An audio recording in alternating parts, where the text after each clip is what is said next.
नमस्कार मित्रांनो. तर आपण आलो होतो शेतामध्ये. त्या शेतामध्ये आल्यानंतर पाहू तुम्ही मकाचा करबडा आहे. हा आपण आठवड्यात 2 आठवड्यापूर्वी कापून ठेवलेला होता. ते कापून ठेवल्यानंतर आपल्या बैलगाडीमध्ये थोडं भरून घेऊन जातो पाहिजे मित्रांनो तुम्ही. आणि आपली बैलगाडी आपली ट्रॅक्टरपेक्षा कमी नाही आहे मित्रांनो.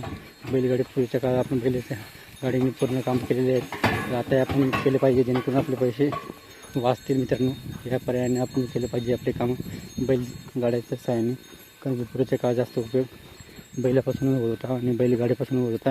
म्हणून आपण ते करायला पाहिजे जेणेकरून आपले पैसे त्याच्यात आपले कमी होतील, म्हणजे आपले पैसे वाचून जातील. या पर्यायाने आपण बैलगाडीने थोडं आपलं पद्धतीने जसं होईल तसं केलं पाहिजे जेणेकरून आपले पैसे वाचतील मित्रांनो. अशा पद्धतीने आपण थोडं काम जे आहे ते आपण आपल्या बैलगाडीने करतो मित्रांनो. व्हिडिओ आवडल्यास लाईक शेअर कमेंट करा. आम्ही चॅनल सबस्क्राईब करा. जय जवान जय किसान मित्रांनो.